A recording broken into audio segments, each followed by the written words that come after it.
A lot of this isn't going to make sense to you, and I'm sorry about that. I'm just going to start at the beginning, with the house.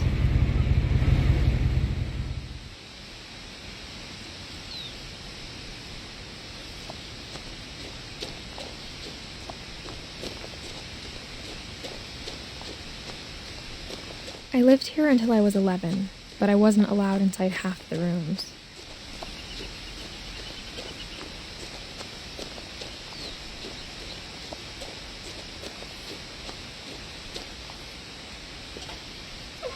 Inside the mailbox were bills from 7 years ago, marked urgent, open immediately.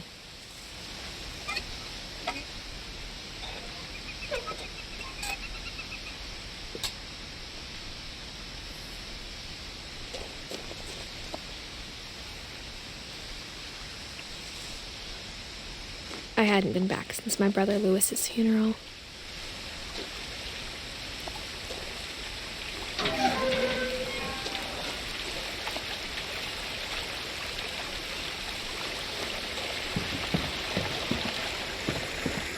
In her will, my mother left me a key, but didn't tell me what it unlocked. Maybe she thought I'd know, or she thought that the mystery would be enough to bring me back.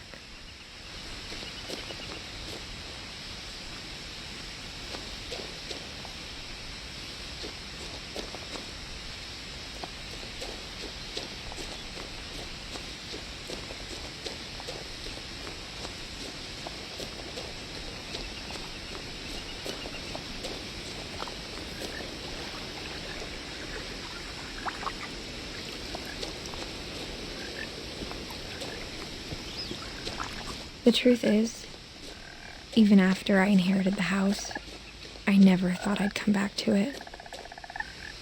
But now I had questions about my family that only the house knew the answers to.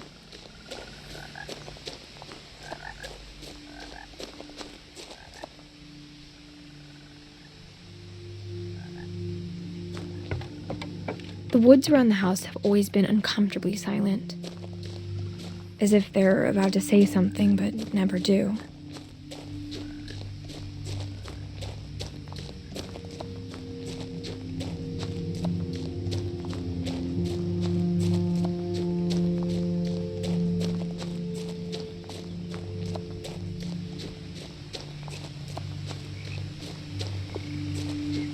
The house was exactly like I remembered it, the way I'd been dreaming about it.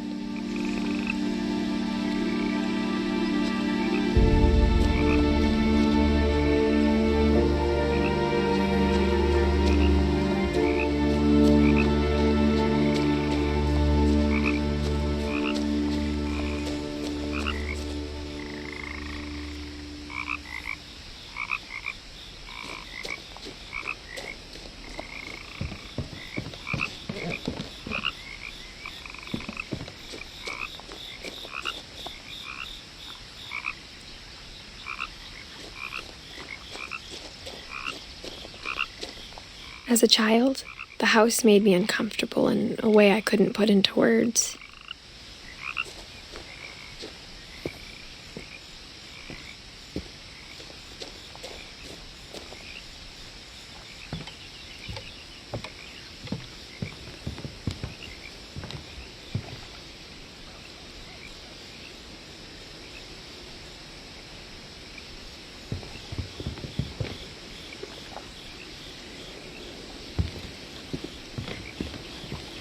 I asked Edie once about the dragon in the pond.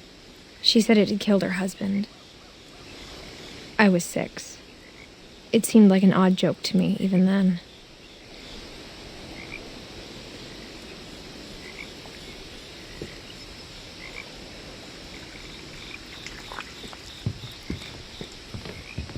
Now, as a 17-year-old, I knew exactly what those words were.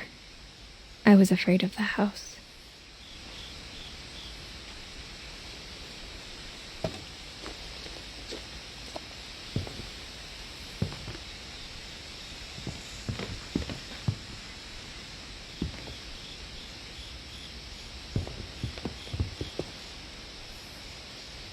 I hoped the key might unlock the front door. It didn't.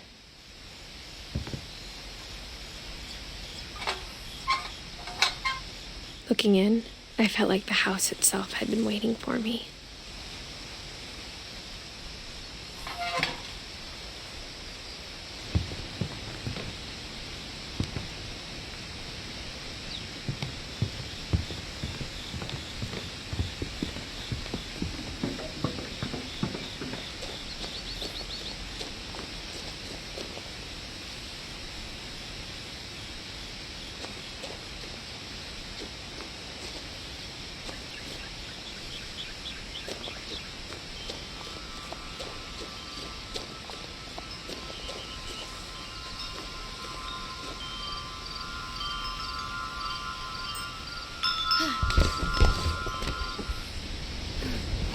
Crawling through the doggy door used to be a lot easier when I was 11.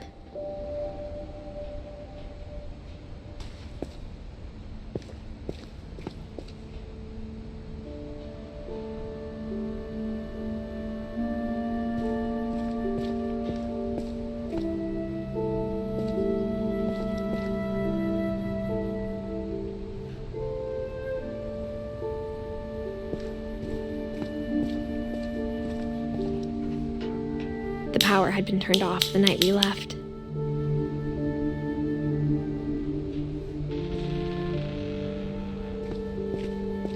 For the first time in years, I felt like I was home.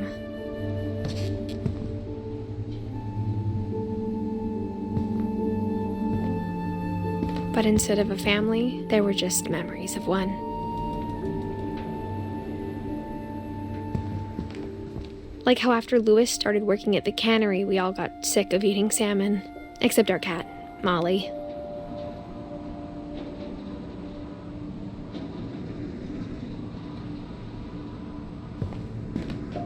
Or how only one restaurant would deliver to our house, so we had Chinese a lot.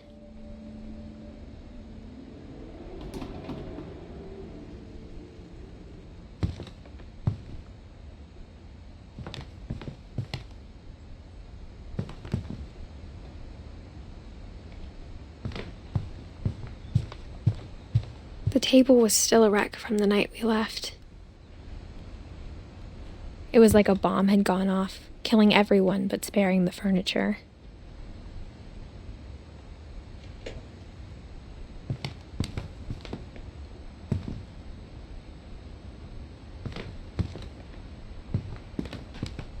My mom was the only one of us who could imagine Great-Grandma Edie living in a nursing home.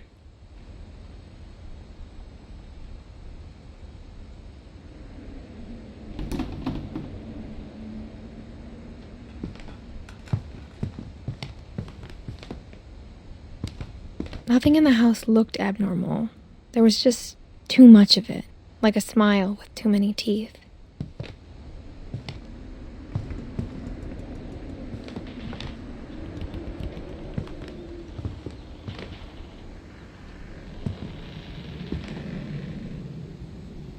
Even the fireplace had a story.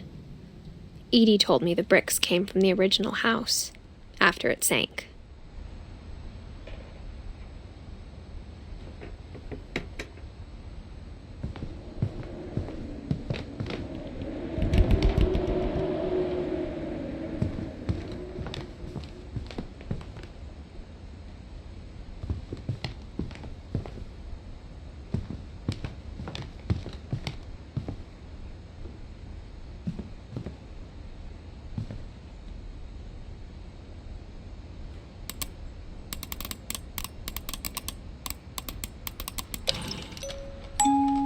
Great-Grandpa Sven built a music box for Barbara, along with the rest of the house.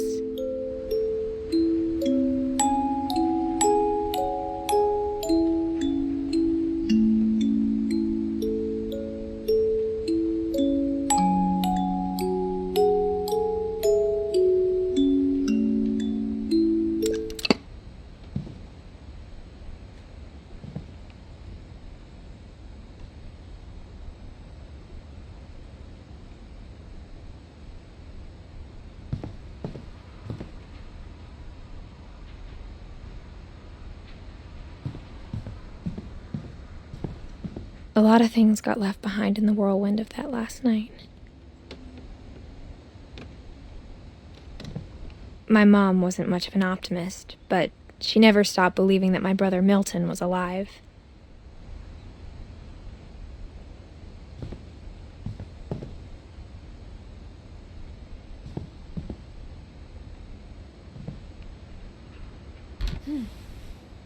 Edie told me once that every Finch who ever lived is buried somewhere in the library.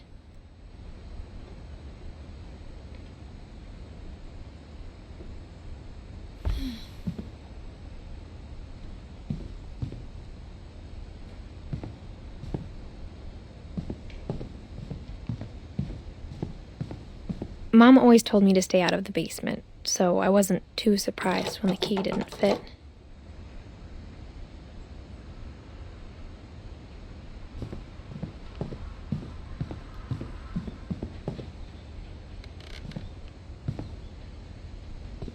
After Milton disappeared, Mom sealed up all the bedrooms.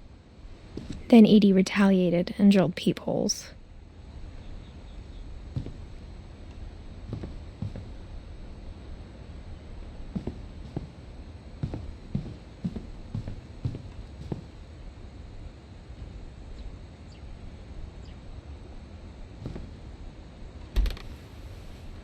The last time I was in Edith Sr.'s room, I was 10 and she was painting my portrait.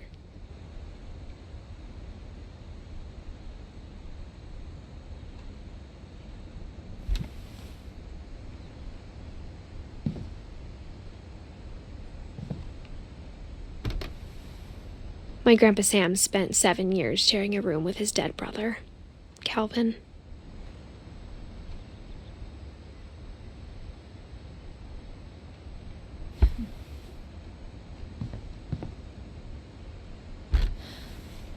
As a kid, I just assumed every house had peepholes and sealed rooms you weren't allowed inside of.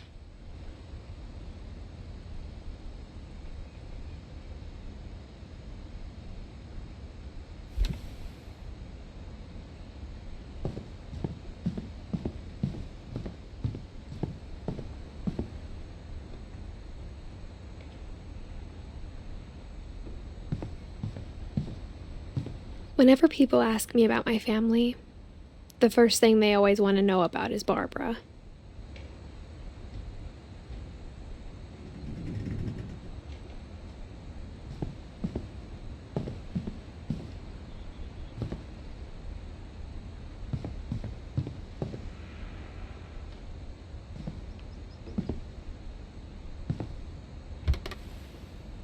Barbara was a child star for 2 years, until America grew out of it.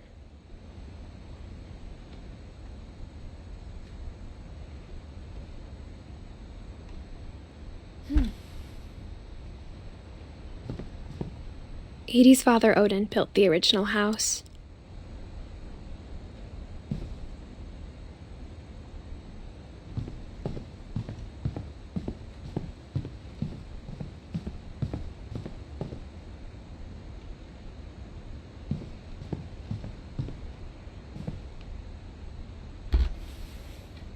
Molly always seemed like a girl I could imagine being friends with, if she hadn't died in 1947.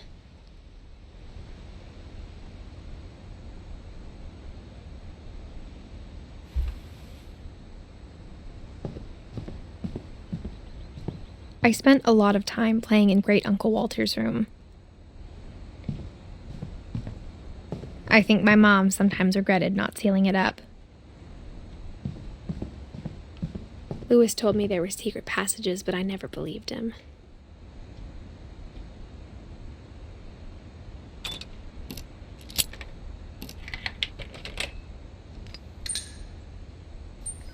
Turns out, my mom was really good at keeping secrets. Now it was time to find out what my mom had been afraid of.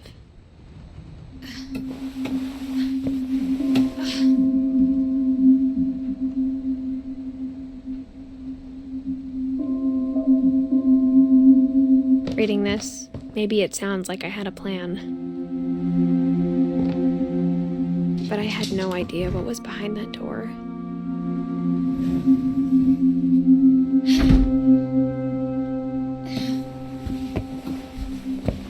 Just almost like I had no idea where all this was gonna lead.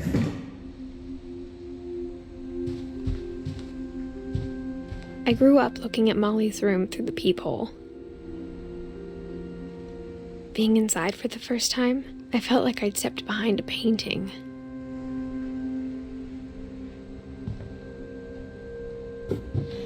Molly's gerbil had a tiny bedroom with its own even tinier gerbil cage.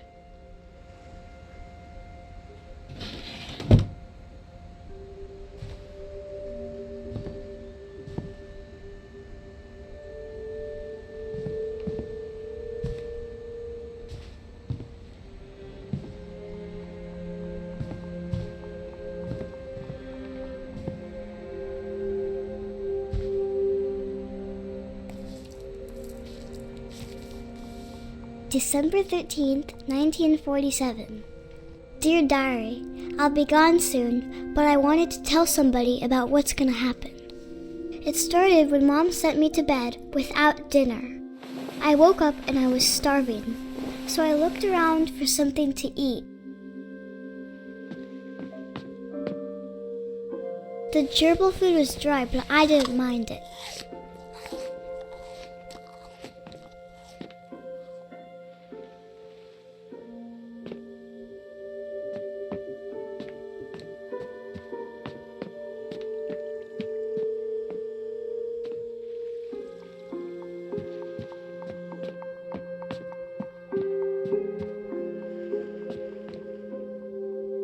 My Halloween candy was all gone.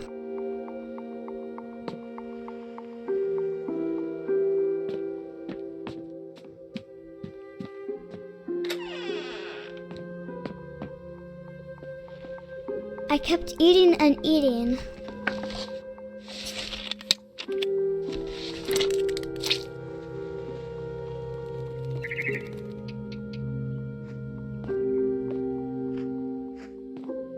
I ate a lot of things that night.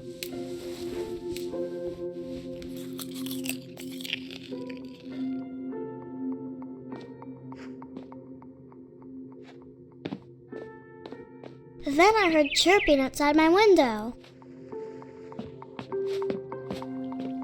It was a barn swallow going back to her nest.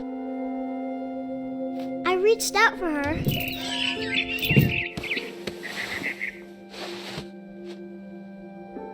And suddenly, I was a cat.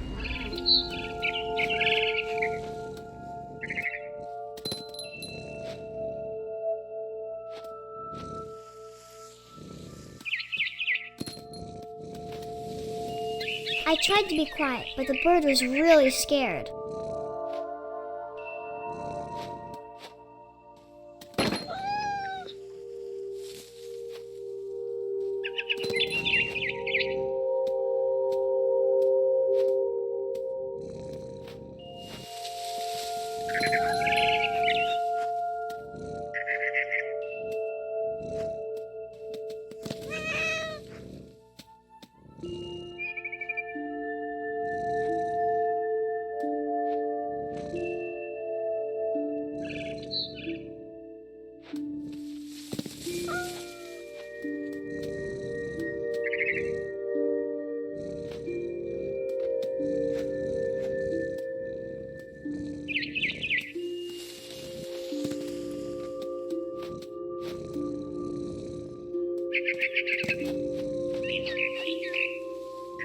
Mom and Dad didn't even look at me.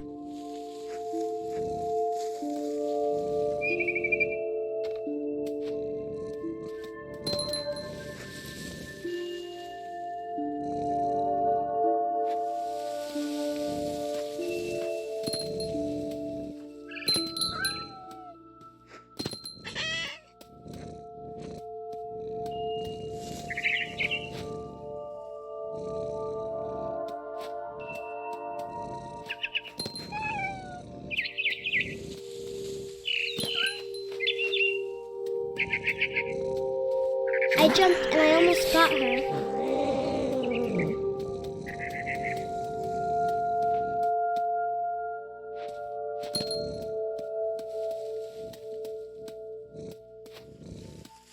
I could tell she was getting really tired.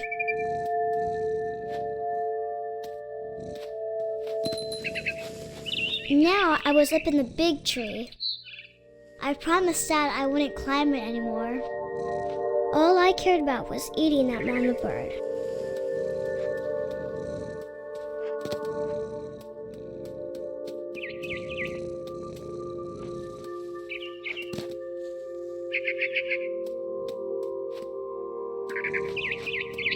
I gobbled her up. And suddenly, I was an owl. First, all I heard was the wind. Then I heard little teeth nibbling in the grass.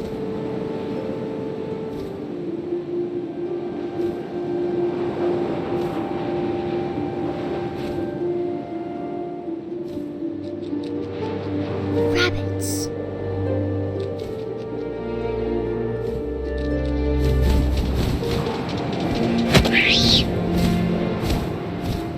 I imagined his face looking up and seeing mine through my talons. I swallowed him up, and I didn't chew one bit. Then I flew off to find something bigger.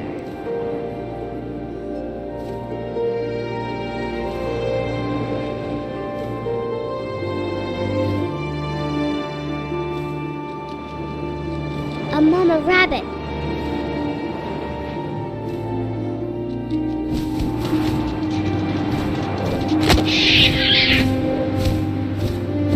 She was almost too big to carry. I started choking, but I couldn't stop eating. And suddenly, I was a shark.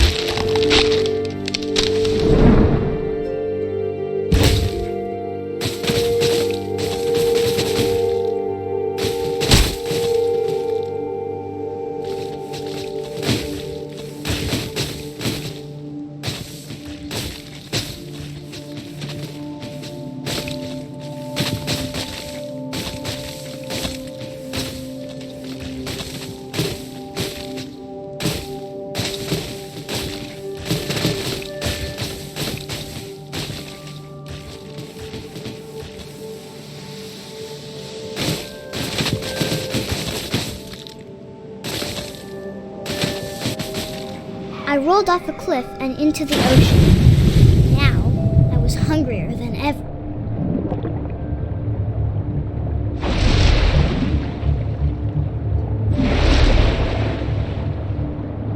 I wanted fat, juicy seeds.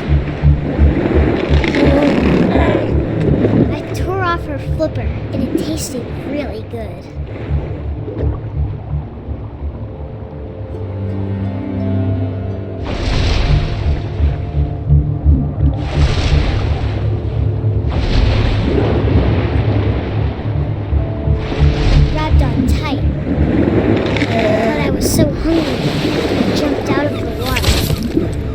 When I opened my eyes, everything had changed.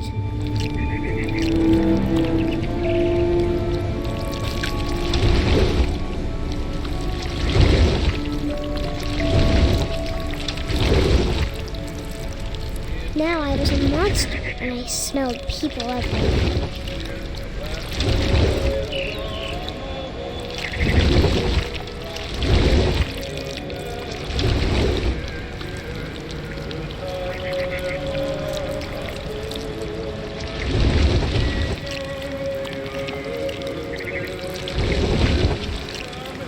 I was big, and I moved real quiet.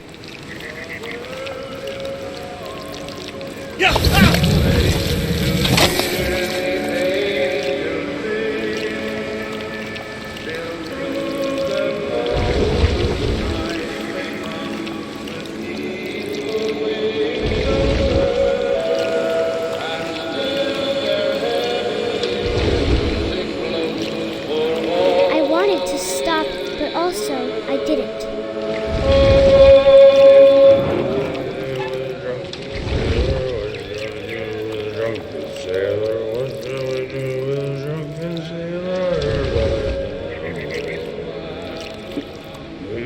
Belly with a rusty razor, belly with a rusty razor, belly with a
I was still hungry, and across the water we smelt something new, something I had to have, so I swam towards it.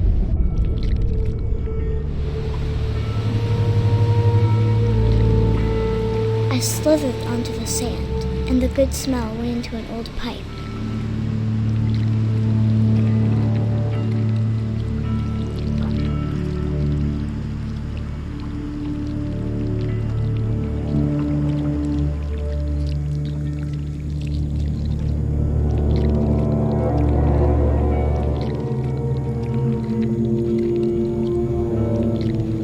I got closer and closer.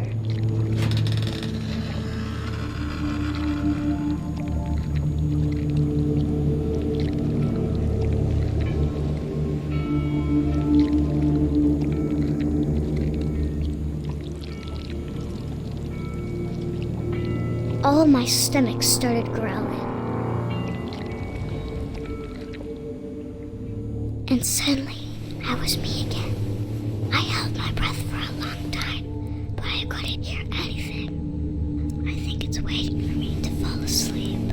But it's not going to wait much longer. It needs to feed, and we both know I will be delicious.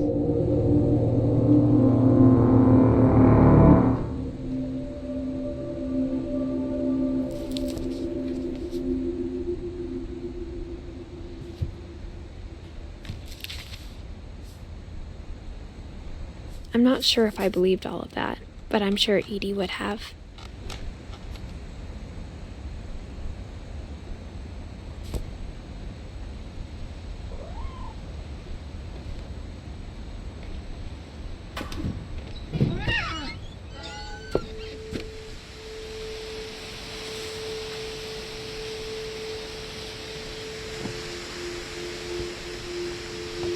This will be obvious later, but my mom never told me any of these stories. Edie would have, but Mom didn't like bringing up the past. Though, when we adopted a stray kitten, she was the one who named it Molly.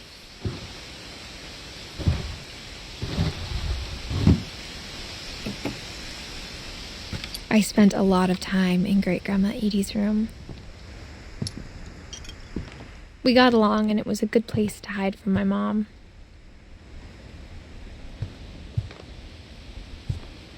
Edie gave a big interview about a mole man living under the Finch house. My mom was furious.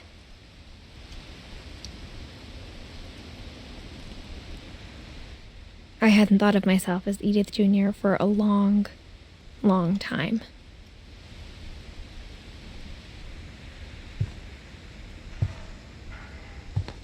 When Edie told people Sven was killed by a dragon, she could also have said he was building a dragon-shaped slide that collapsed.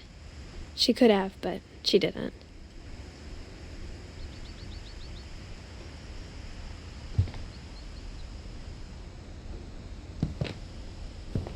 Even in her 90s, sometimes Edie seemed a lot younger than my mother.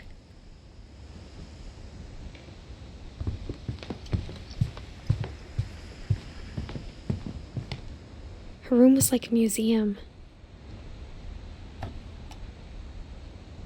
For 500 years, the Finches have been famous throughout Norway for their fortune and misfortune.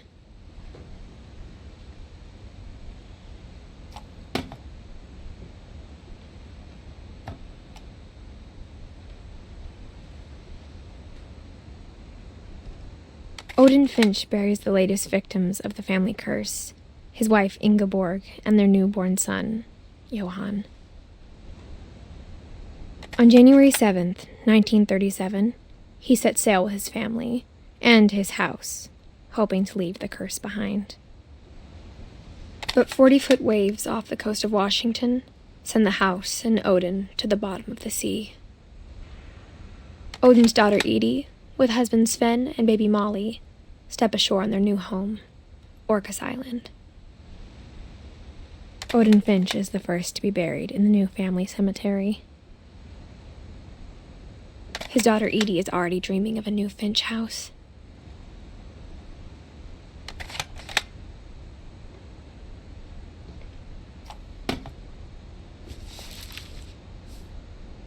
Whatever's wrong with this family, it goes back a long ways.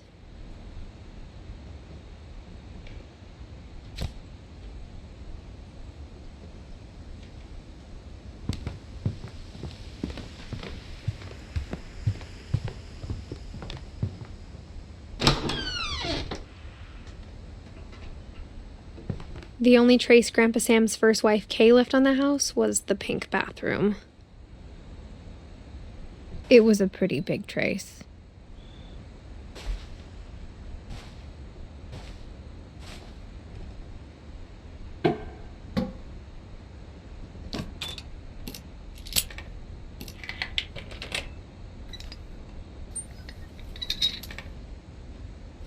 There's a secret in this bathroom.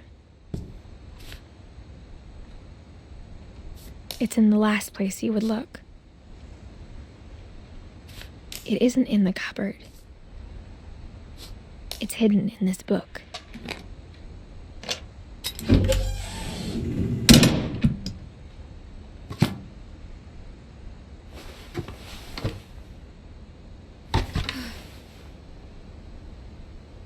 Sven gave Sam an old camera he'd refurbished. He never put it down.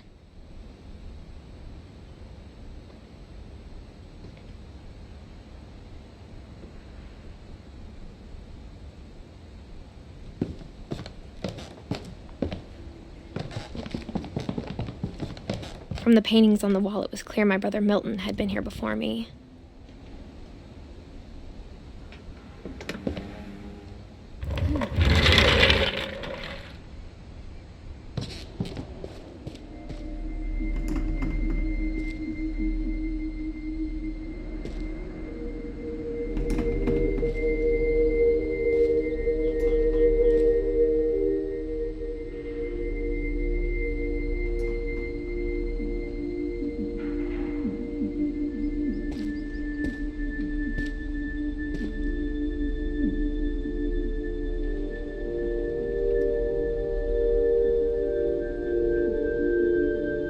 I knew Grandpa Sam had a twin, and that he never talked about him.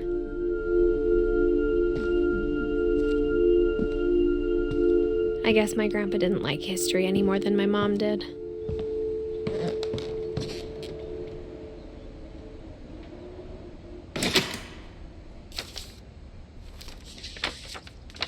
How I Want to Remember My Brother by Sam Finch. The thing I remember is that when he made up his mind, that was it.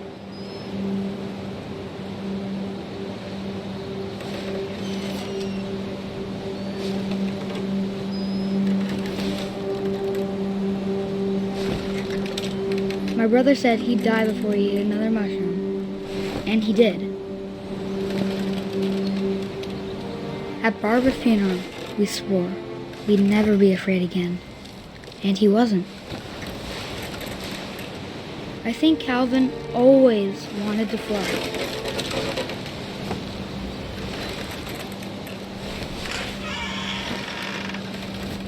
Sam! Calvin! Dinner's ready! Coming! But that day, he finally made up his mind to do it. I told him going around was impossible. Maybe if I hadn't said that.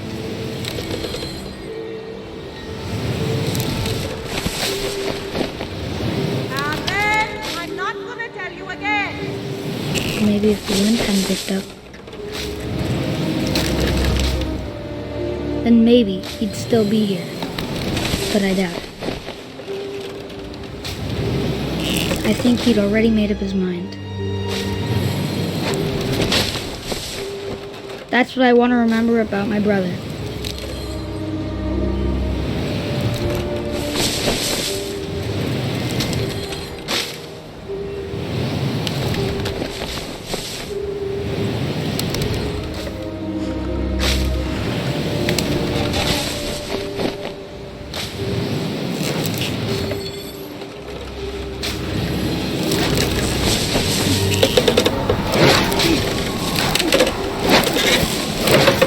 The day he made up his mind to fly. And he did.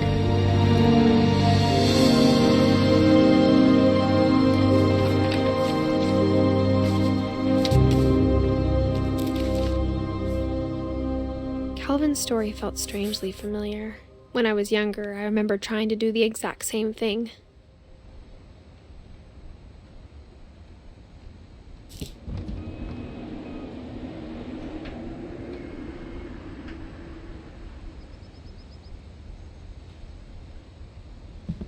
After the funeral, Edie roped off Calvin's half of the room.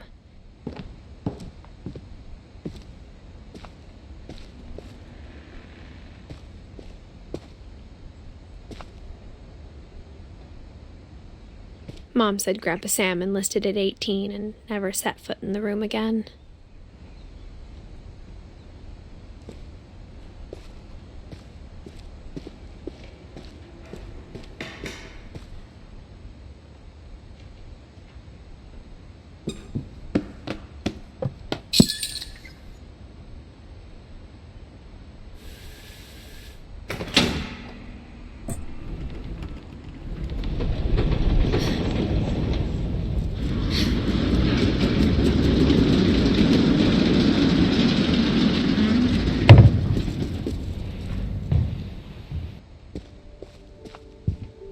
The passages were a pretty tight fit.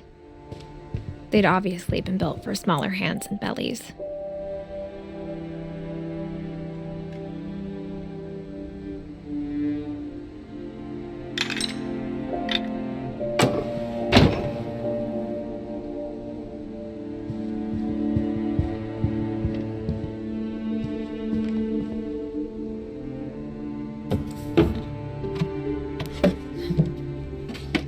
Growing up, I always thought of Barbara as a child star.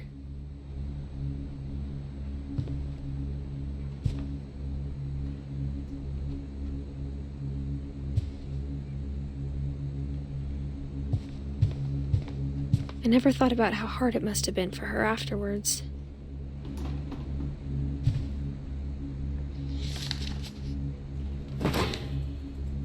Of all the stories people wrote about Barbara's death, I'm surprised Edie saved this one.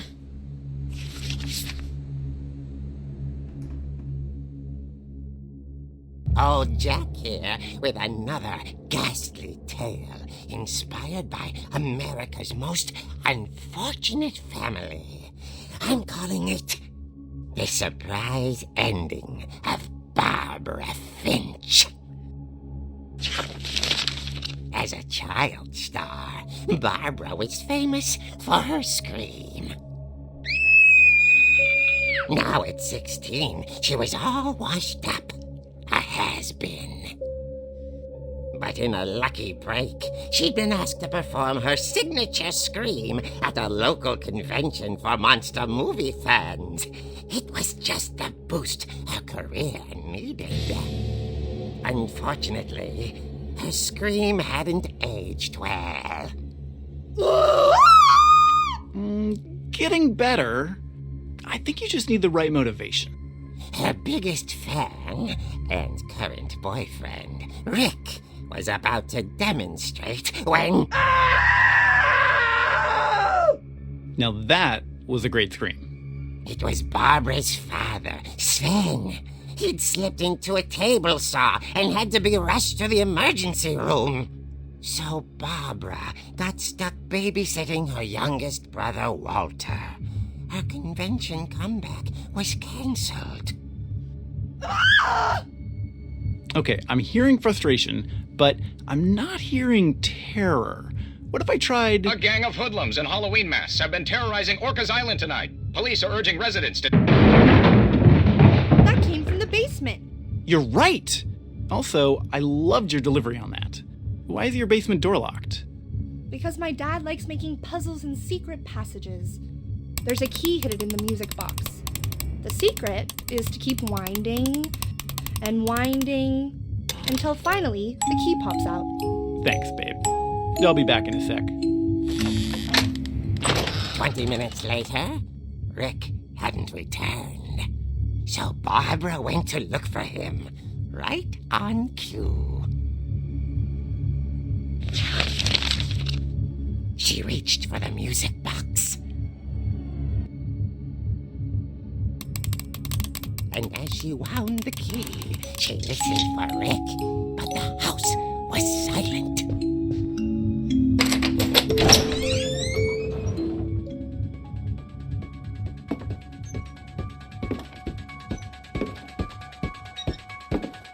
She found Rick's crutch and imagined the worst.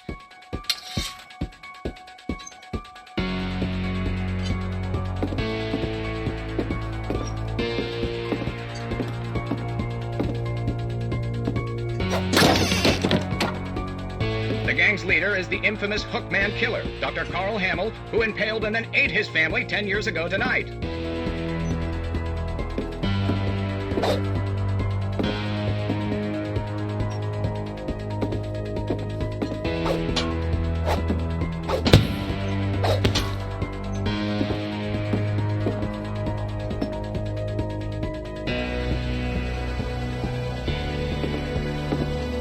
The old fridge rattled and grew still.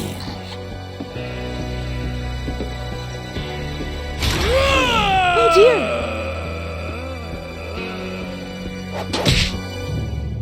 Oh! Rick? Barb, relax. I was just trying to scare you to help you find your scream. Well, I'm not scared, Rick. I'm furious. Then act furious. All I'm getting from you now is that you're hurt and confused and She threw him out, but she kept a little something to remember him by. Barb, have you seen my other crutch? And she was still holding it when she fell asleep watching the late picture show. Hours later... Barbara! Walter, what's going on up there? Ah! Okay, I'm coming up, but if this is a trick, we're dead, Walter.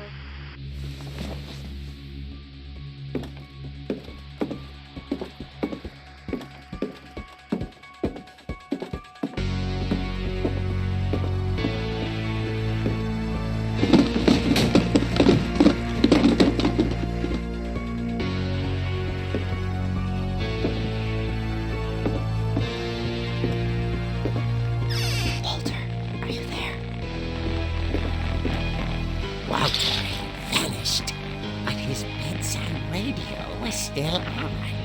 Orcas Island police describe the man as 6 feet tall, with a steel hook for a hand. Residents are urged to lock all doors and windows and notify the police of any suspicious activity. Barbara turned, saw the hookman, and was speechless. He was quite smashing. And he was. He couldn't get enough of Barbara. Okay, Barbara, there's gotta be another way out of here.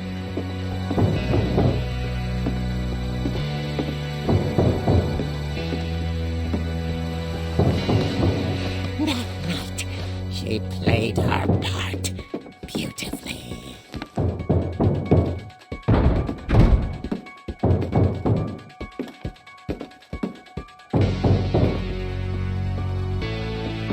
Molly's door hadn't been opened in years. The hinges groaned.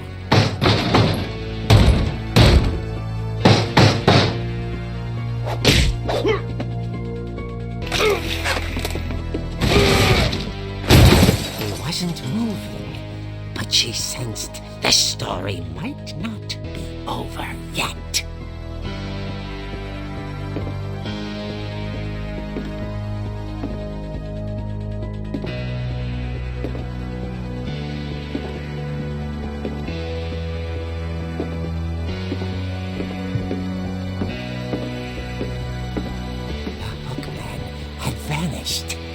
She listened for his breathing, but all she heard was...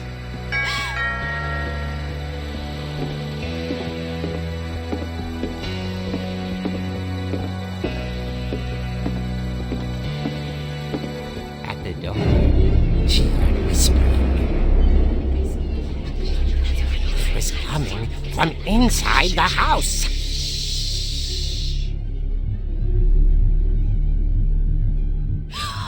Oh dear.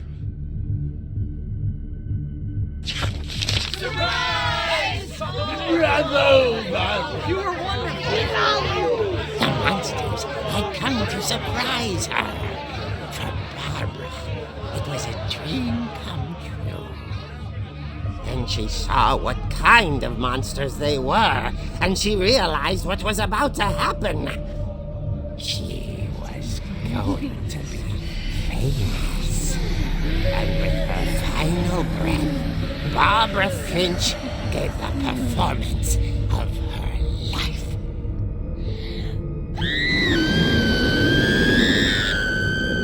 I wasn't there myself, but I hear Barbara was magnificent. Poor girl. She had a taste for stardom. But unfortunately, so did her fans. Of course, the police blamed it all on poor Rick, who disappeared the same night. And little Walter, hiding under his bed the whole time. He took it all pretty hard, but that's another story. As for Barbara, tucked inside the music box was all they ever found of her. Her ear. Now that's what I call a real eerie tale.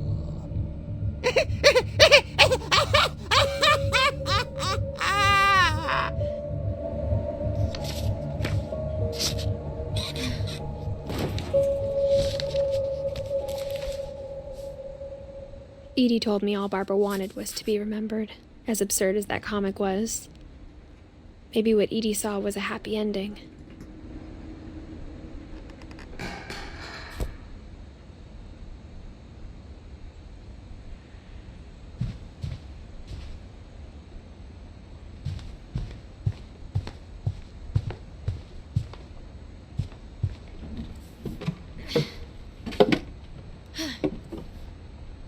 I guess now I know why Mom didn't like me playing with the music box.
Mom said the basement was off limits, unless I wanted another tetanus shot.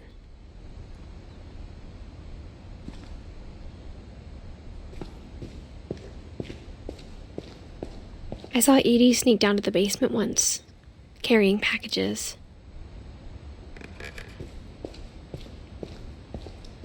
I thought maybe she was hiding presents.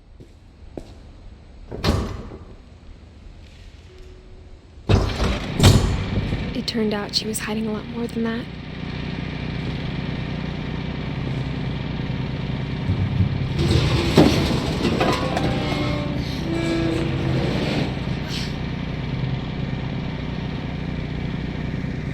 I remember asking Mom once about where Walter had gone.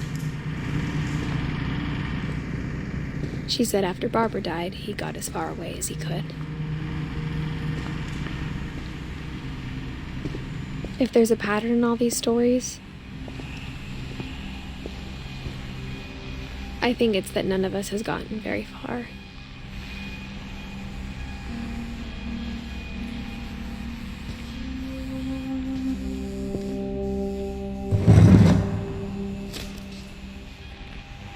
Goodbye, everyone. I can't believe I've been down here for 30 years. On that first day, after the shaking started, I didn't think I'd survive a week.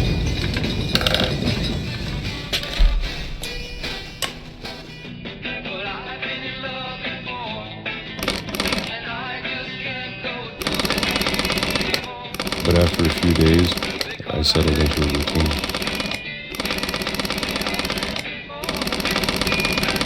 That's what kept me sane.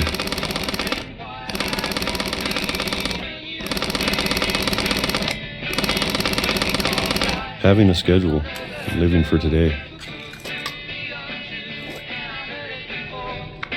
I always expected to be dead tomorrow. But if you wait long enough, you get used to anything.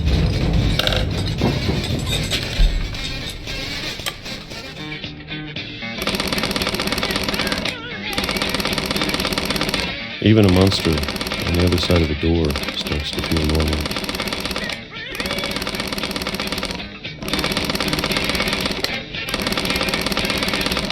Almost friendly.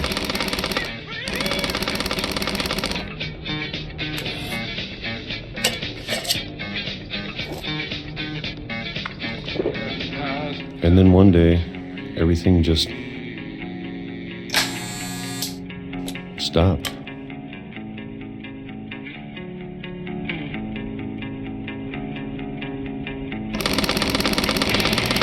Whatever that thing was, it was gone. Maybe it got tired of waiting. Or maybe I just got tired of being afraid.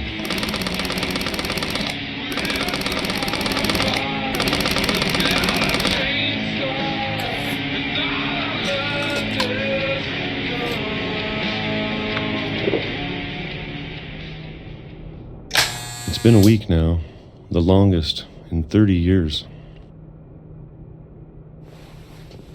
I'm done waiting. I have to leave while I still can.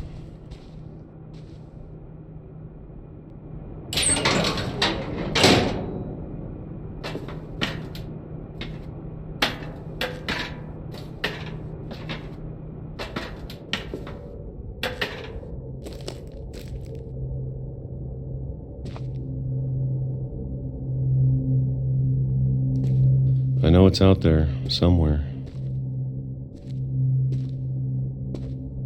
Whatever killed Barbara and Molly and Calvin.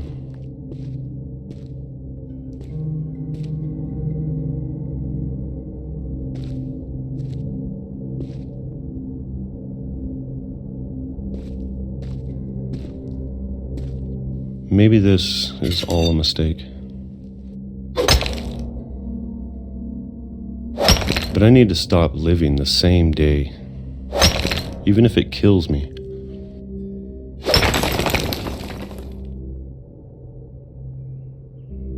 Whatever's out there, I want you to know I'm ready for it. I'm going to appreciate all of it, especially the food. I don't mind if I only have a year left, or a month, or a single week.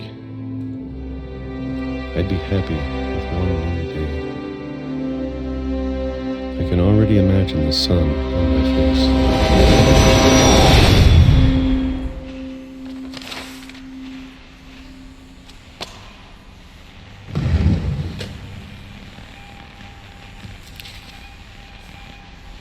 Walter died when I was 6. I can't believe my mom never told me he was down here.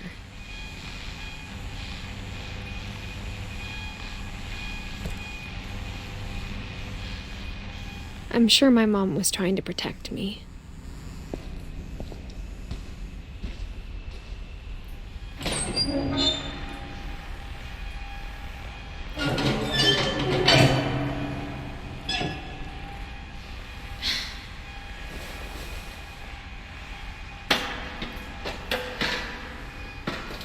Maybe she was afraid I'd end up like Walter.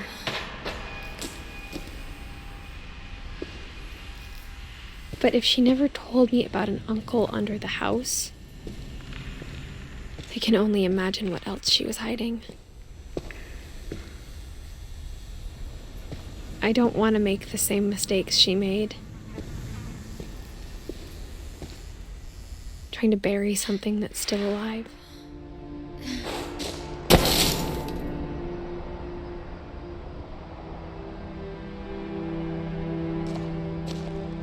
Now that there's only one of us left, or maybe 2, I thought it was time I heard the stories for myself and found out what happened to everyone else. But now I'm worried the stories themselves might be the problem. Maybe we believed so much in a family curse, we made it real.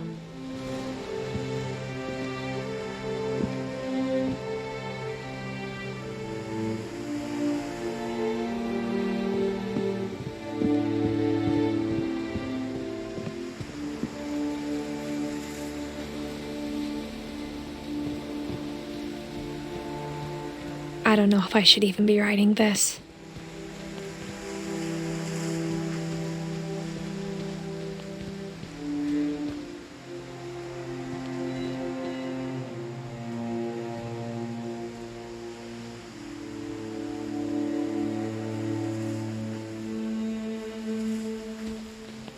Maybe it'd be better if all this just died with me.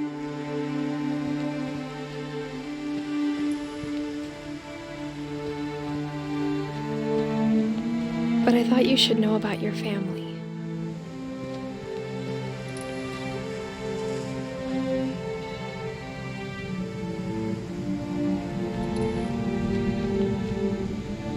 And the history you're a part of.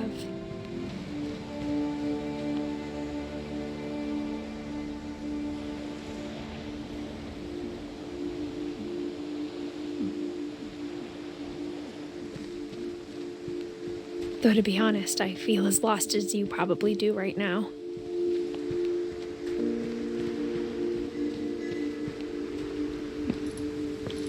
I think the people in these stories believed them, for what that's worth.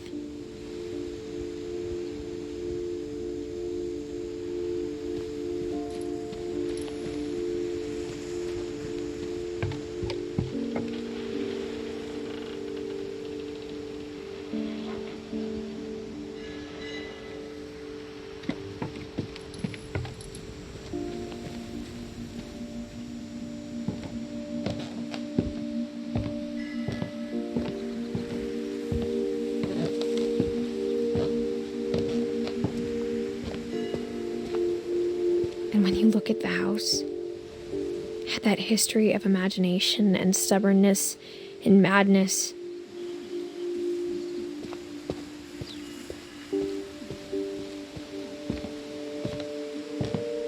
Any of it seems possible.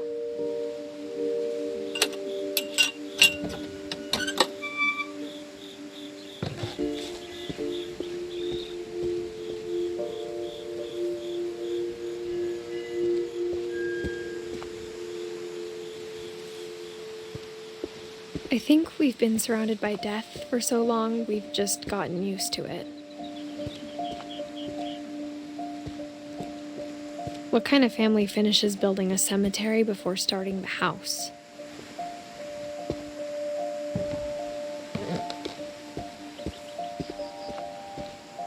It's embarrassing for me to admit this, but the pet cemetery made me more uncomfortable than the human one. 3 of the gerbils were mine, and 2 had been my fault.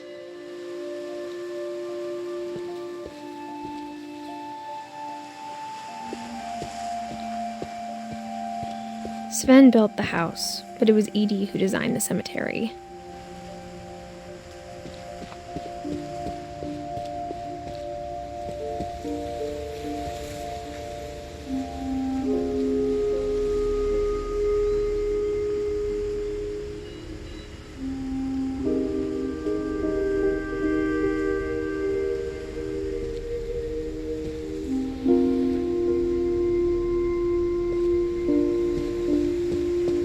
I'm sure Odin's monument had been Edie's idea. My mom was always trying to move on, but for Edie, the past never went away.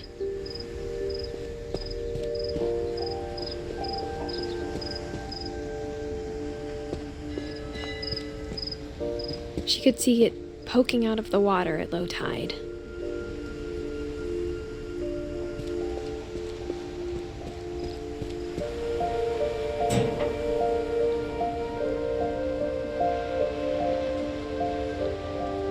Edie said she dreamed about the old house every night.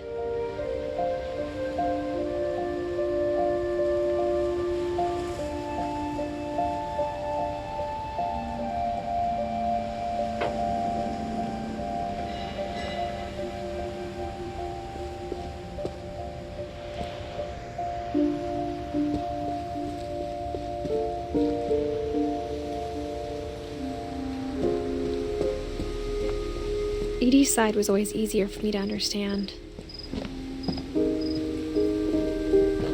But the older I get, the more I can see where my mom was coming from.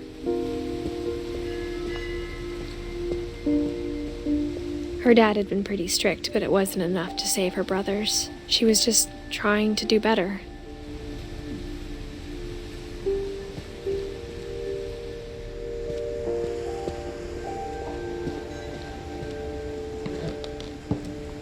She lost 2 of her brothers, just like I did. I get why she tried so hard to protect us.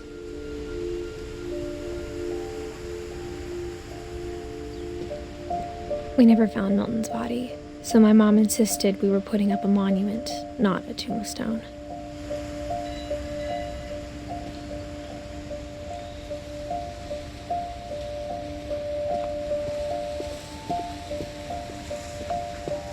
There's so many things I wish I could ask my mom now. Part of me thinks this is what she wanted all along. For me to come back someday and find everything out for myself.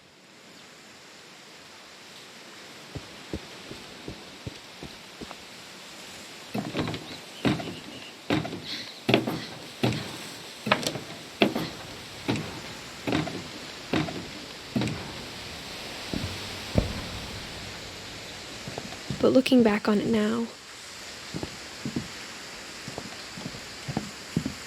if she told me there was going to be so much climbing, I never would have come when I was 22 weeks pregnant.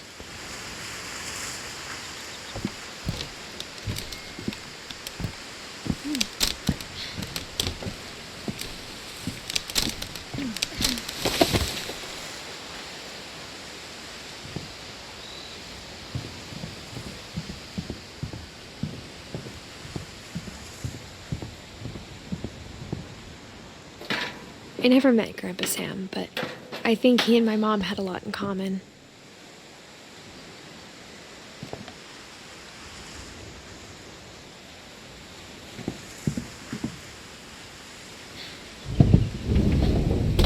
They were both pretty intense.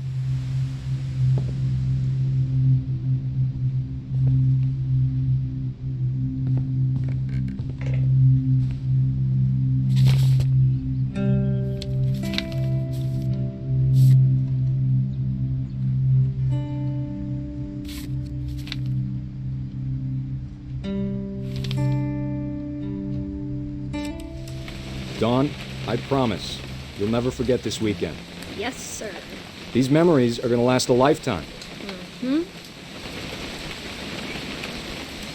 Am I gonna have to shoot anything? It's a hunting trip, Dawn. Shooting is strongly encouraged.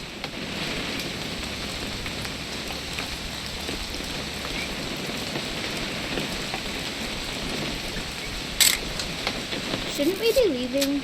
Just want to get a shot of you, Dawn, then we can take off.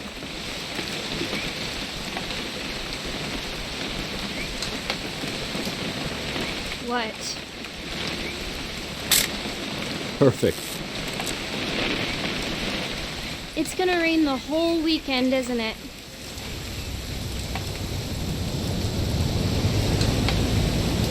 Please just take the damn picture. Hey, language.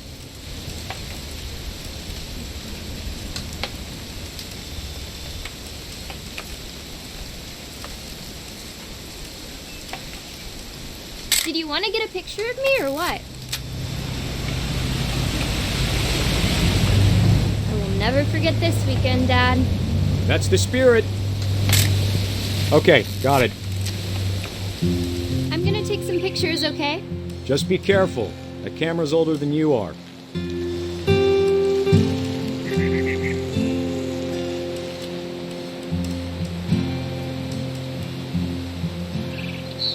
You're right, Dad. It's starting to clear up. Still freezing, though.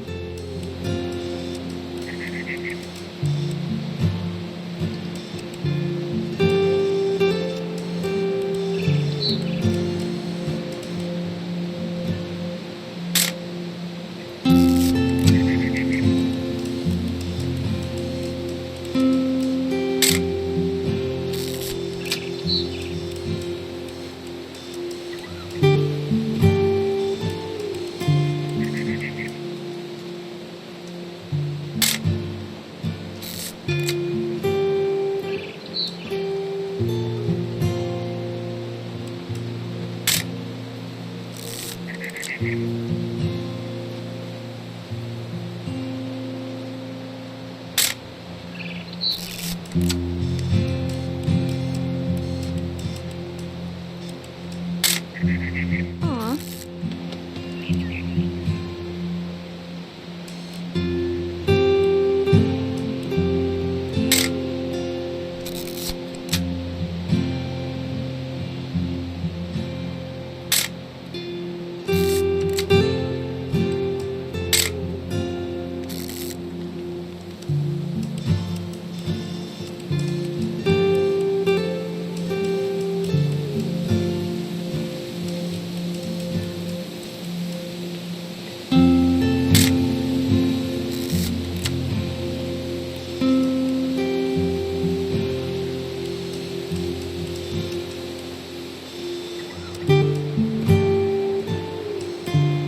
Definitely should not have drunk all that coffee. Hold still on. Hey! That's a keeper. I'm just saying, I'm not always gonna be here, Dawn. You'll need to remember this stuff, if you want to survive. I'll be fine, Dad. You know who else thought he was gonna be fine? Some guy who died. Dawn, I'm being serious. I know, Dad. You're always serious. Doesn't being out here make you want to chill out? Well, to tell you the truth, I haven't been out here in 20 years.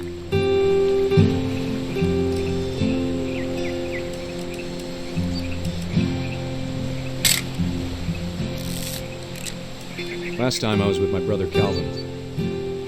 Man, that was a great trip. Your grandpa Sven taught us how to fish, how to build a fire. Dawn, don't you think you could find something more interesting to photograph? We found an old logging trail. There were deer everywhere. I bet if I could remember where that trail was, we'd spot a buck for you in no time. Give me a minute to check the map.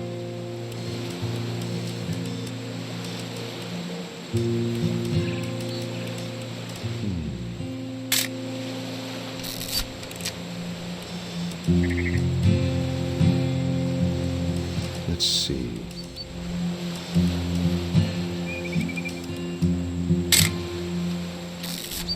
Maybe.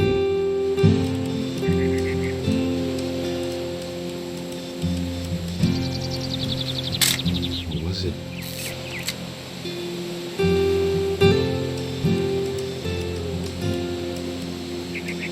Could could have been. Dad! Good eyes, Dawn.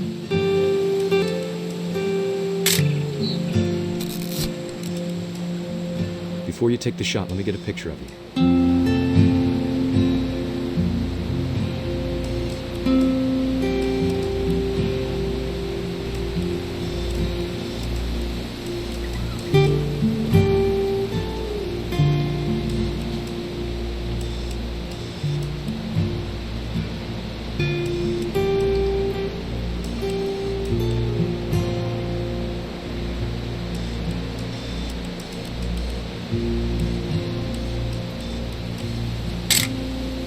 I'm over here, Dad.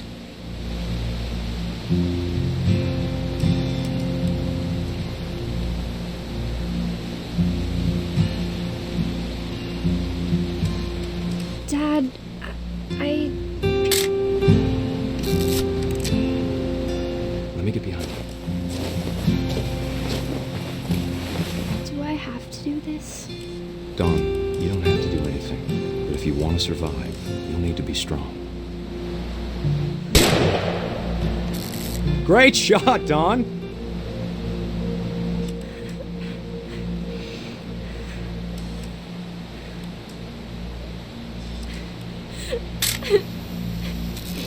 I'm proud of you, Dawn. Always remember that, okay?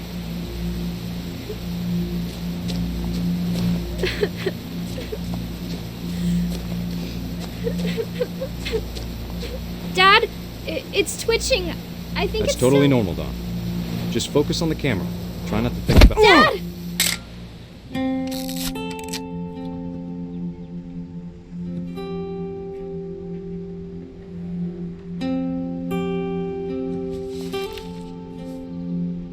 Of all these stories, that's the one I wish most that my mom had told me.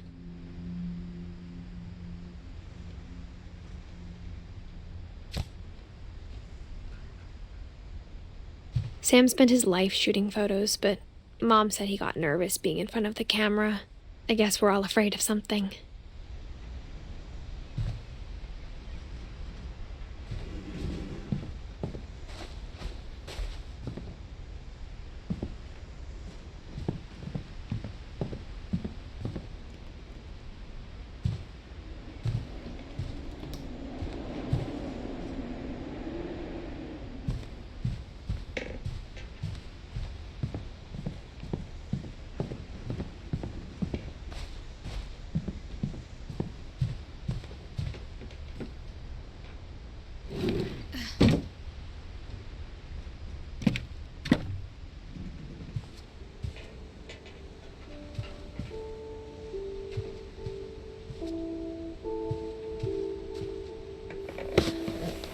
After Sam died, my mom and Edie got really close. They'd both lost a lot.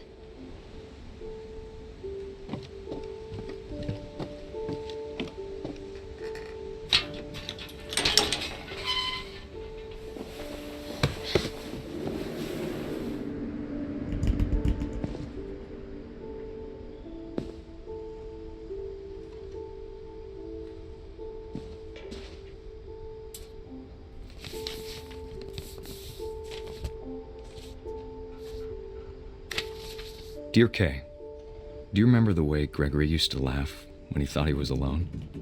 Like something funny was happening, but only he could see it.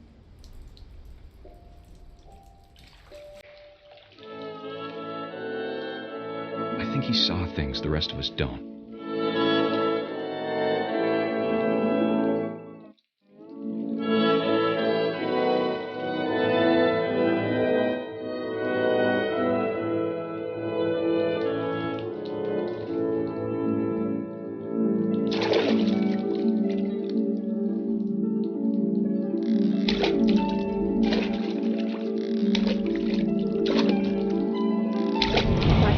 Gregory, it's time to... Hold on, sweetie. Hello? Sam, I told you I don't want to talk right now.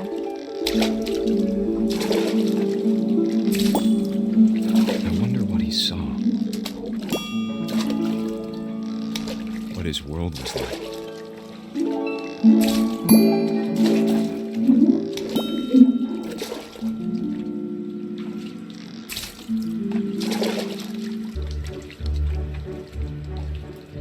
reminded me so much of Calvin. Lost in his imagination. Whatever it was, he saw.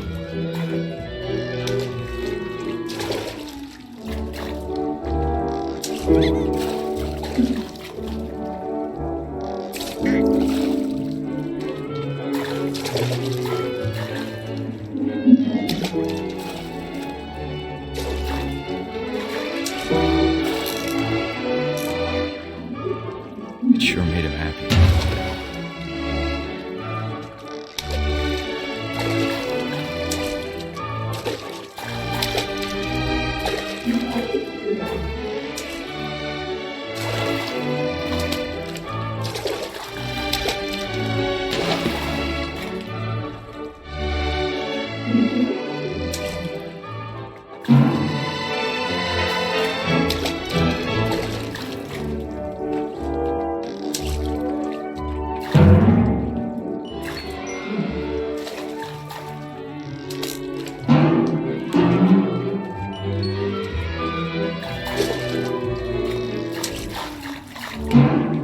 I know how silly it sounds.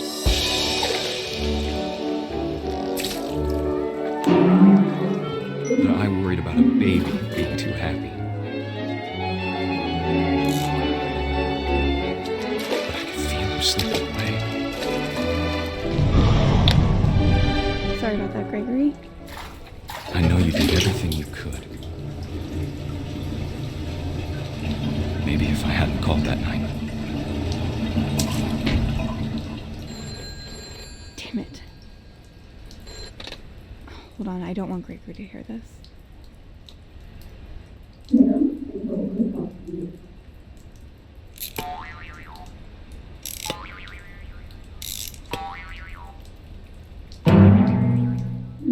I wish he could have told us about the world he saw.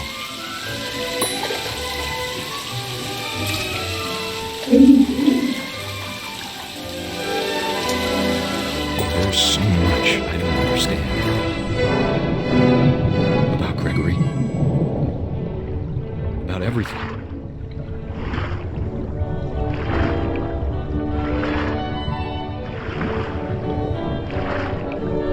But I know what happened wasn't your fault.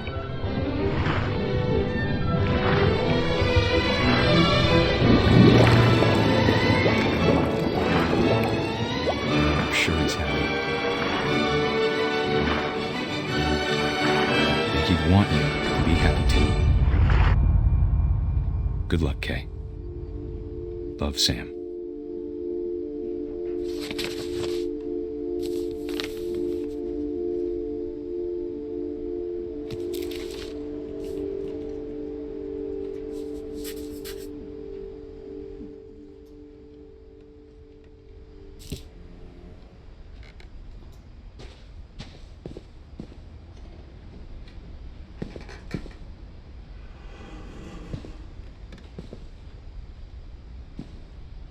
I can't imagine my mom ever writing poetry, and yet...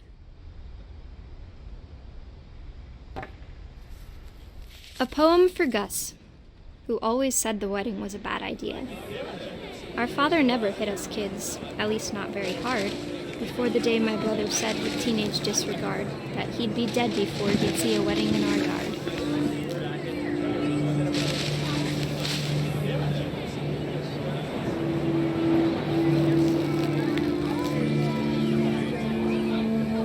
My father made him come, of course, but Gus stood far apart, just flew his kite and bottled up the storm inside his heart.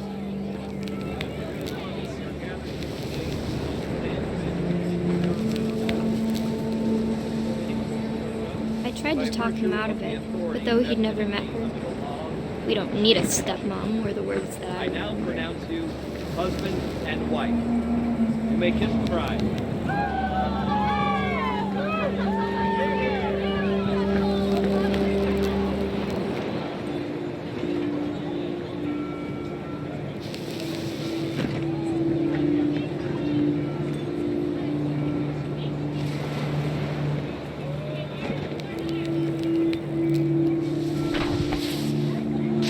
time for photos came, Dad ordered him to Come here.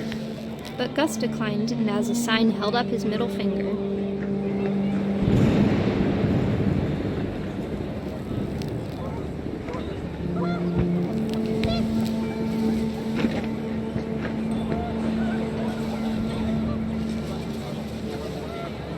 The wind picked up, and panicked geese appeared and quickly went.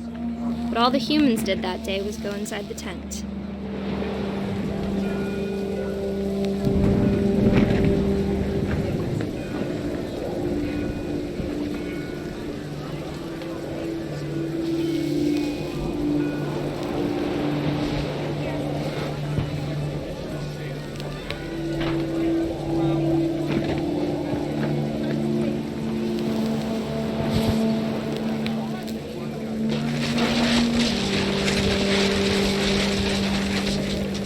Rain came down in buckets then, but no one seemed afraid that nature might destroy the tent our dad had crudely made.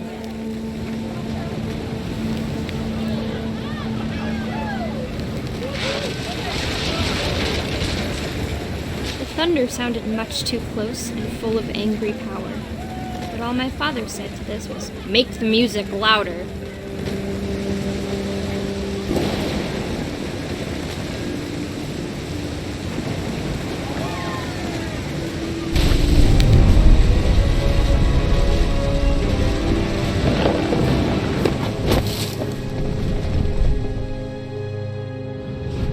I wish that I could truly say I thought about you on that day. Out there on the beach alone, just you, the wind, the sea, and foam. But I didn't, until we found you.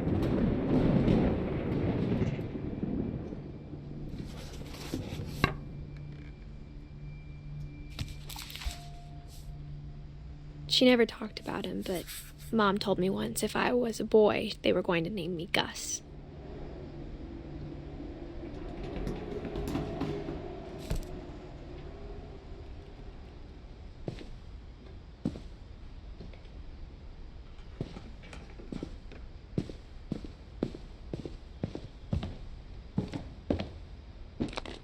My mom moved up to the loft after her brothers died. At the time, it was as far away as she could get.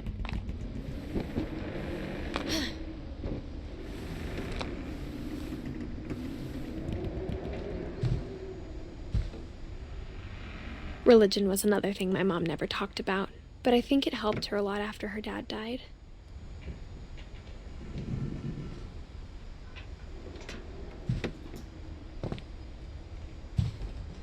She spent a summer building houses in Calcutta, where she met my dad, Sanjay.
My mom moved to India a week after graduation and got a job teaching English.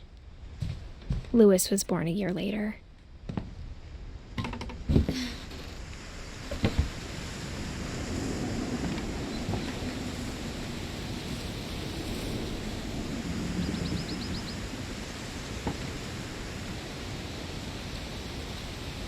When my dad died, I don't think Mom knew where else to go. I'm sure Edie was happy to have her back.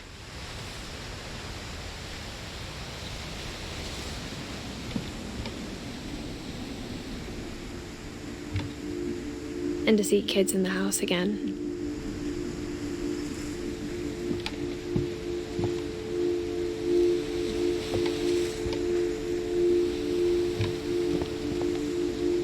The house had to get a little bigger, but Edie was used to that.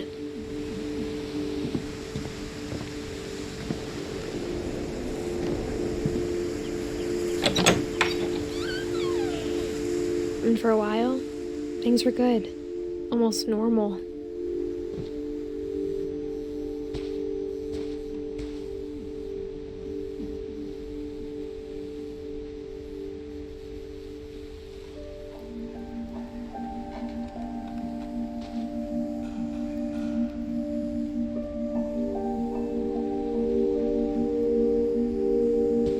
But it didn't last.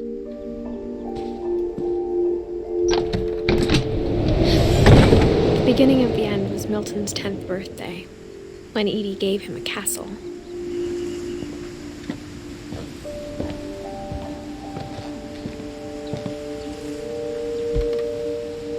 After Milton disappeared, the only thing he left behind was a room full of paintings.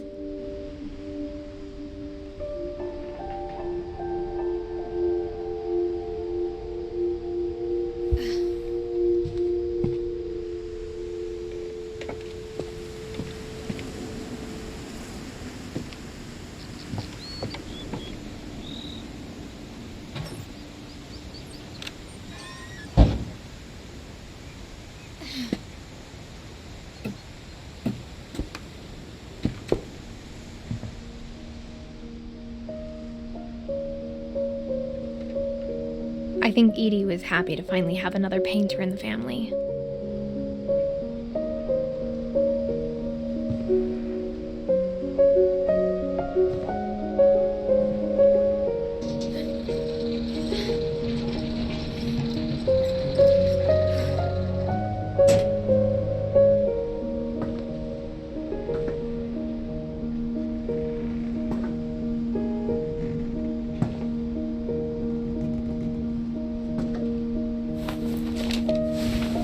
Milton Finch in The Magic Paintbrush.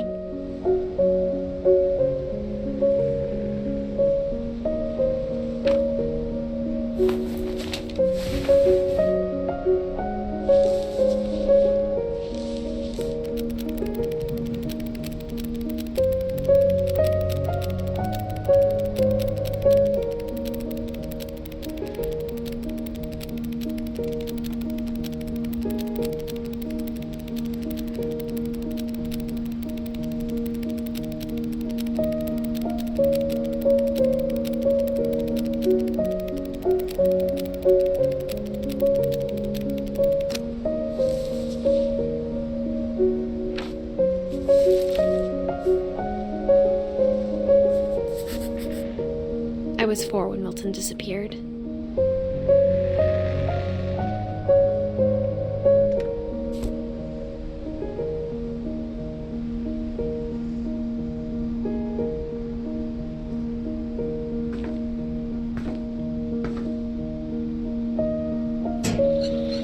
Mom spent months searching for my brother. Then she sealed the doors.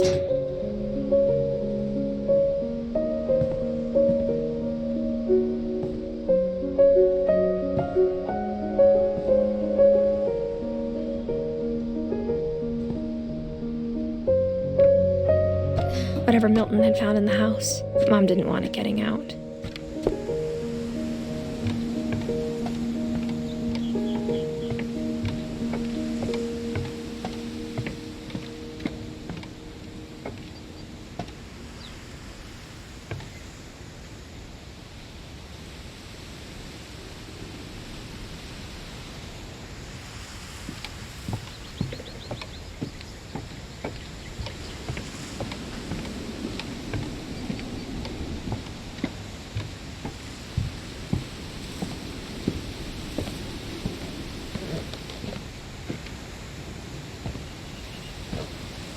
Mom definitely blamed Edie, but I think Louis blamed himself.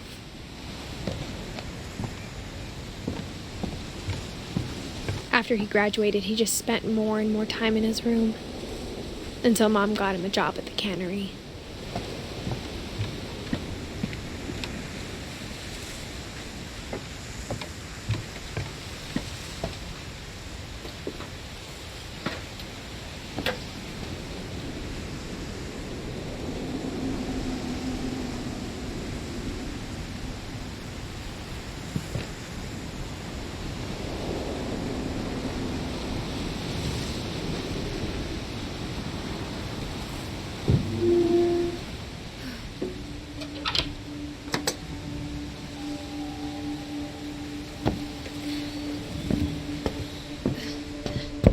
Lewis's room smelled very, very familiar. That part of him lived on.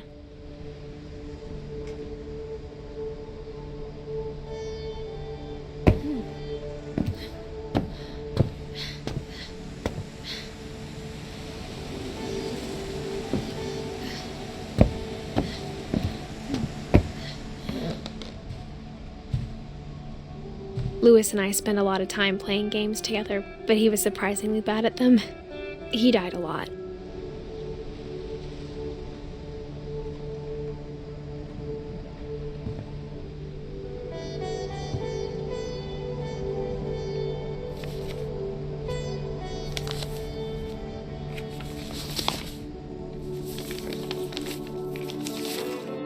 Dear Mrs. Finch, as Lewis's psychiatrist, I can understand your desire for an explanation. As I see it, the trouble began in January, shortly after we convinced your son to seek treatment for substance abuse.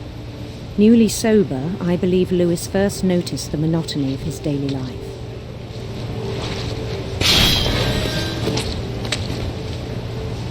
He kept working at the cannery, but he withdrew part of himself. In our sessions, I saw the same behavior. His mind began to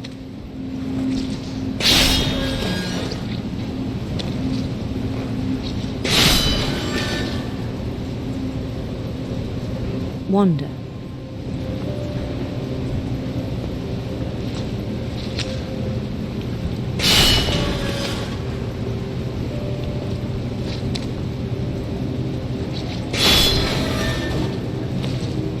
I asked him to describe it. He said he started small,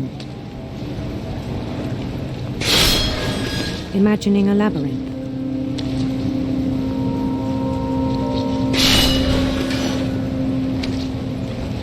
He'd feel his way about. Then something moved. Bats and toads.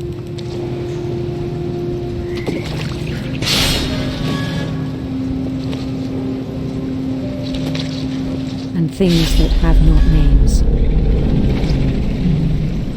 He knew it was all in his head.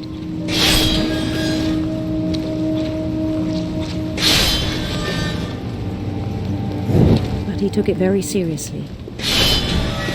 I had hoped he'd find himself.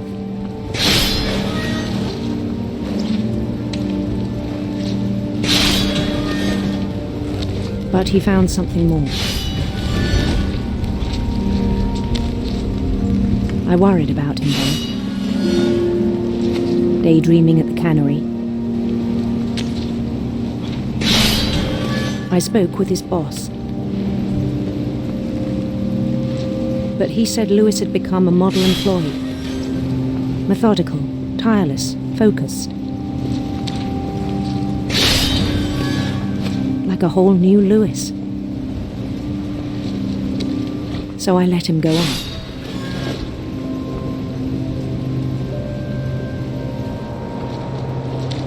I even encouraged him.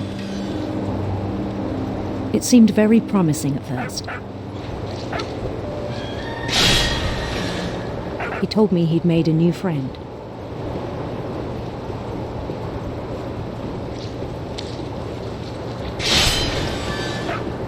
On the edge of a city he named Lewis Topia.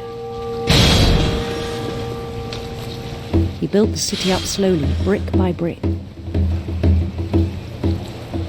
Then he made musicians.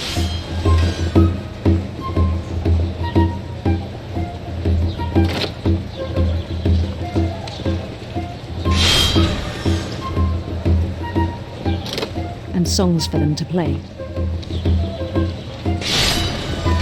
He talked about starting a band.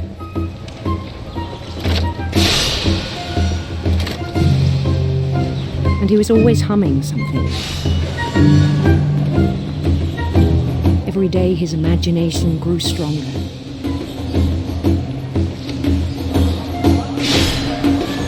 He no longer spoke at the cannery, but his chopping was as reliable as ever. Then one day it struck him.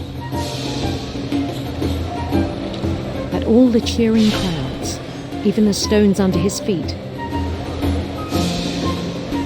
were all in his imagination, so he could do whatever he wished.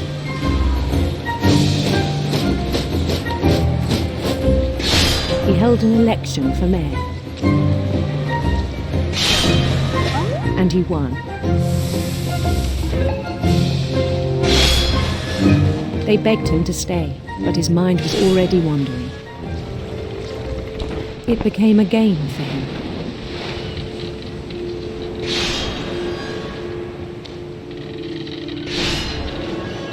He'd conquer a city, then immediately push on. New Louisville.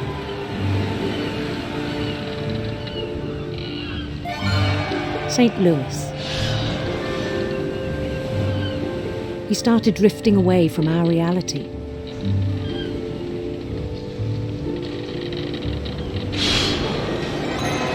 Minneapolis, until one day he forgot to go home from the cannery.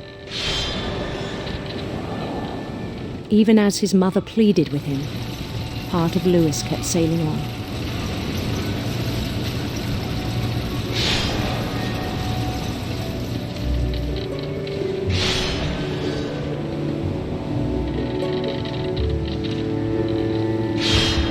In Louisburg, he heard rumors of a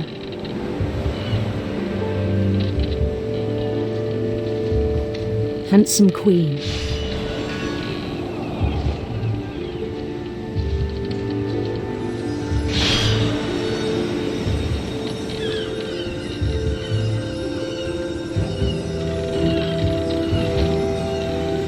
The queen was on her own quest for sinister serpents.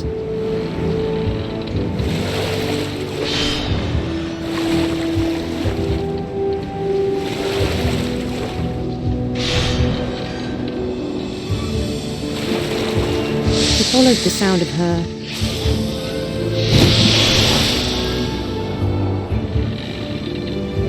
silver harp.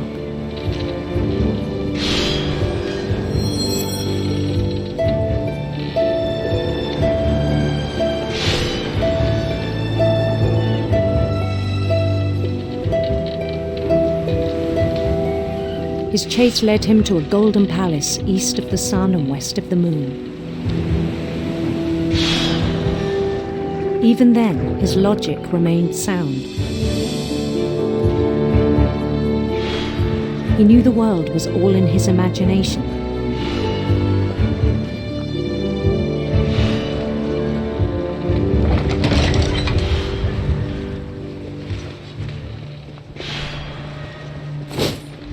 But he was so proud of having created it. In his own eyes, he'd become something greater than a king.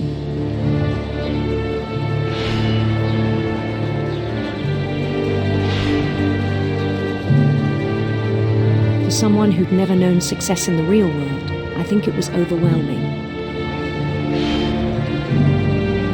And then it struck him that the real Louis was not the one chopping salmon, but the one climbing the steps of a golden palace.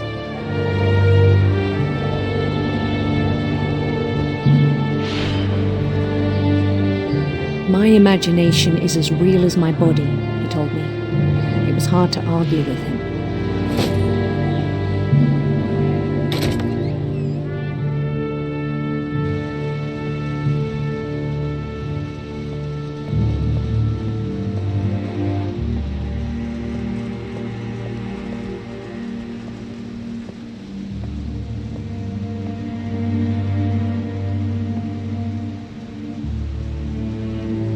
Began to forget the world we know.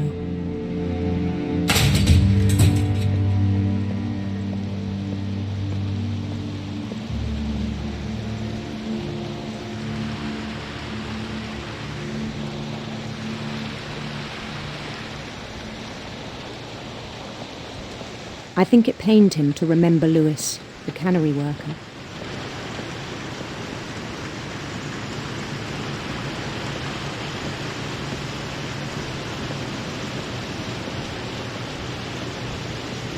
He began to despise the man with a royal contempt.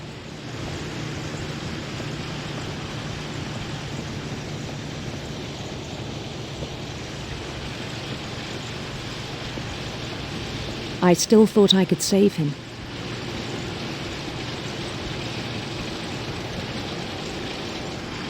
Even after he said he was being crowned king over all the lands of wonder.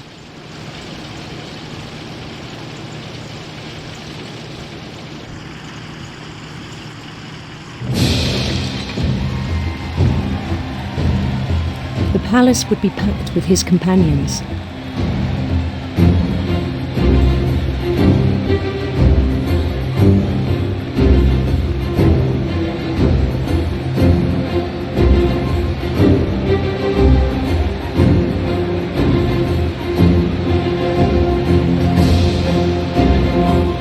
Including the wise Calico who insisted on inviting him.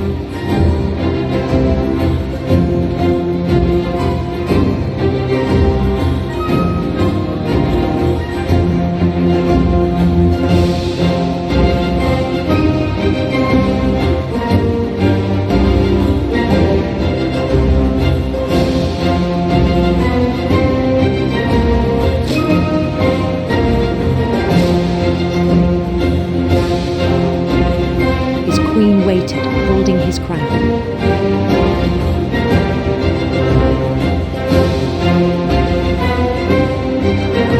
There was only one thing left to do.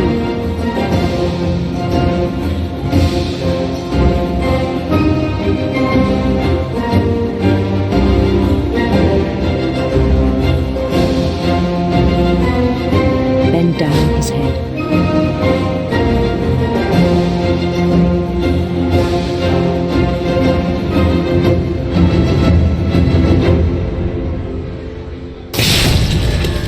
I think you know. Mrs. Finch, your son was a kind man who will be missed by all of us who knew him.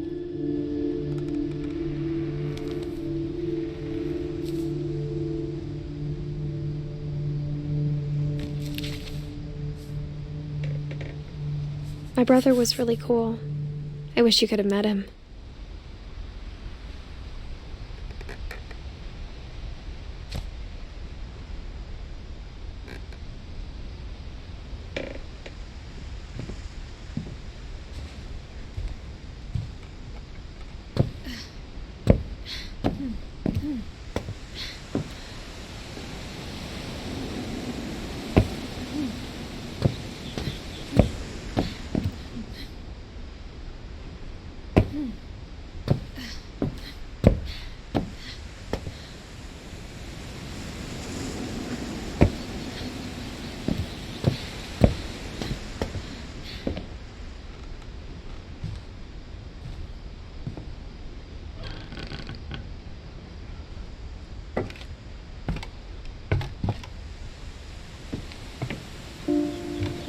On the way back from Lewis's funeral, my mom told me to start packing.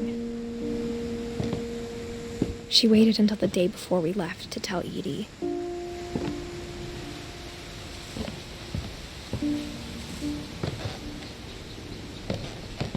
I'm not sure if she wanted to make it easier or harder.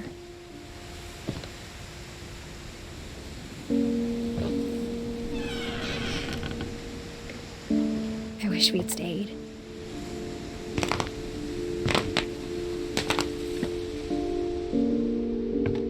But I understand why we left.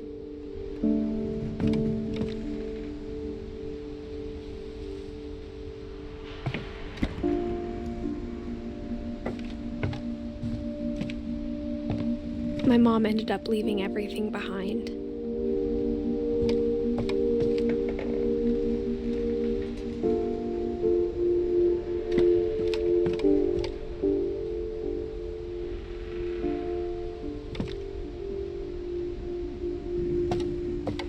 What happened that night had been coming for a long time. Maybe it should have come sooner.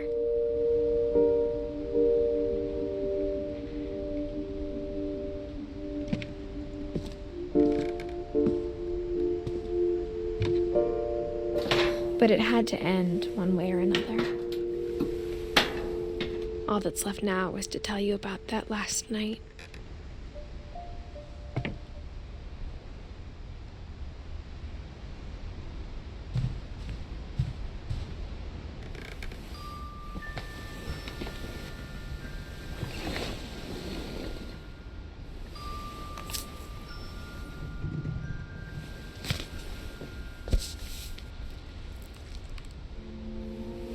That whole last day, Edie just watched us pack and didn't say a word. Until supper, when she raised her glass and said, "To our final night together, and all our final nights apart." Grandma, you know what I said about alcohol. Some of your medications are very Edith, specific. I left a present for you in the hallway. Why don't you go open it? The grown-ups have to argue now. I'm sorry, you're right. We're all leaving tomorrow. Let's just enjoy our last... I'm not leaving.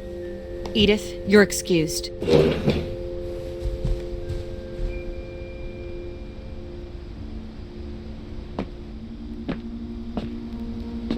The power had been shut off that morning, but Edie always had plenty of candles. When my mom sealed the library, I don't think she knew about the other entrance. Or that Edie had a key to it.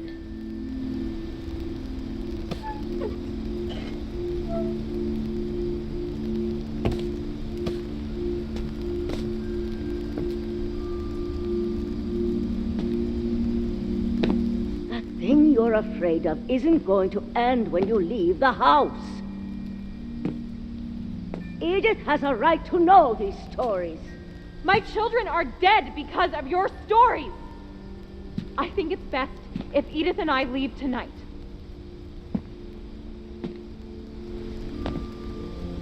We'll have the nursing home send a van for you in the morning, okay?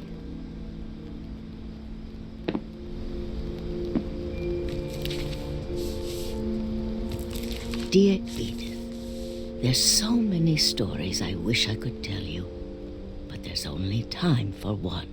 This is about what happened on the night you were born. That night, the tide went way, way out.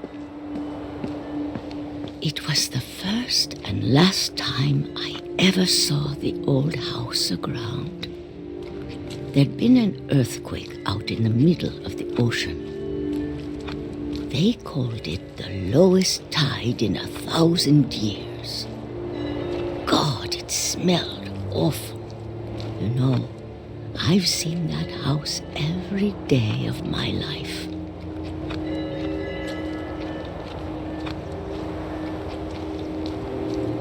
But I never thought I'd go back to it. When the fog rolled in, I lost my way.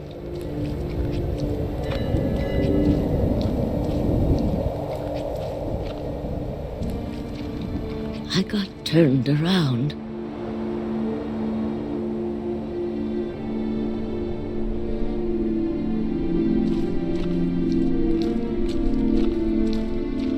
I started seeing things.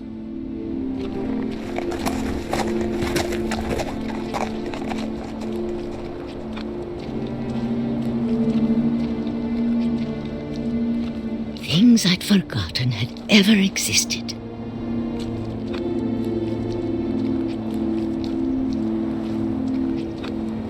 When I saw them, they felt like old friends.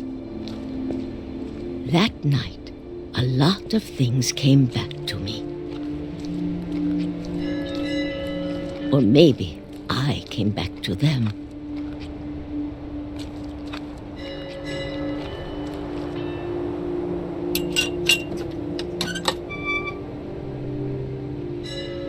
Things I can't explain. But that I need you to try and... Edith, what are you doing in here? It's mine. Edith! Mom, you're gonna rip it! Let go! I kicked and screamed, but Mom dragged me to the car.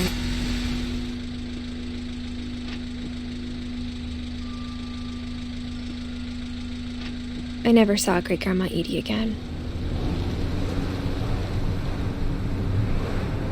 The next morning, the band came to pick her up, but she was already gone. After that, we moved around a lot.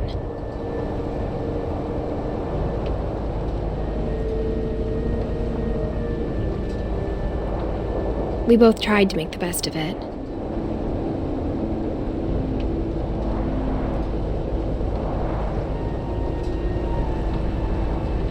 A few years went by.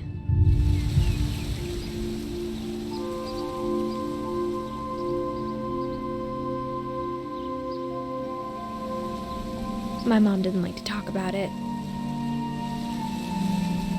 but she started getting sick a lot. The rest happened pretty quickly.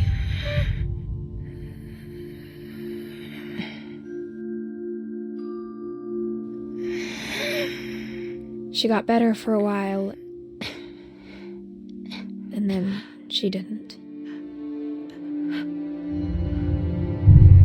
And then I was alone.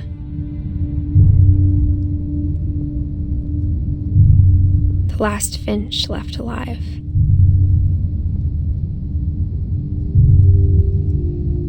Until I found out about you. I'm still not sure what to tell you about all this. If we lived forever, maybe we'd have time to understand things. But as it is, I think the best we can do is try to open our eyes and appreciate how strange and brief all of this is.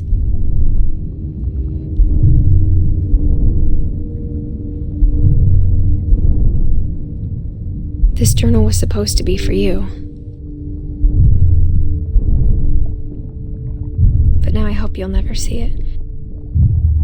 I just want to meet you and tell you all these stories myself. But I guess if you're reading this now, things didn't work out that way.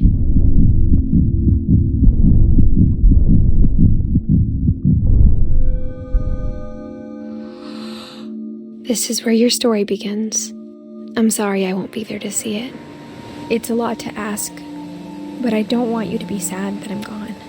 I want you to be amazed that any of us ever had a chance to be here at all. Good luck.